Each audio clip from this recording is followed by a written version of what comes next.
పనిచేశారు. కాంగ్రెస్ పార్టీని అర్థం చేసుకున్నారు. లక్షల కోట్ల రూపాయలు సంపాదించుకొని అదే కాంగ్రెస్ పార్టీని వెన్నుపోటు పోసి వైకాపా పార్టీ స్థాపించినటువంటి వ్యక్తి ఉందంటే అది జగన్మోహన్ రెడ్డి. అంటే ఎంత వెన్నుపోటుదారుడో మీకు అది కూడా.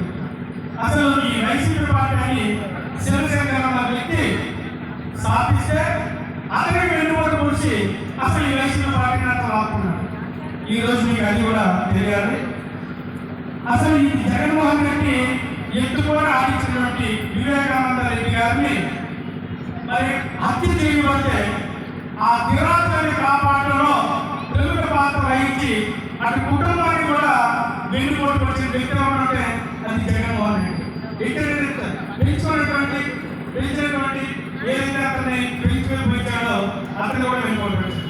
మరి ఆస్తి గురించి తల్లిని తండ్రిని కూడా వేటు వేసి మరి వెన్నుపోటు పొడిచాడంటే అది ఒక ఆస్తి గురించి గింటేసి వెన్నుపోటు పొడిచిన ఘనత కూడా ఈ జగన్మోహన్ రెడ్డి వస్తుంది.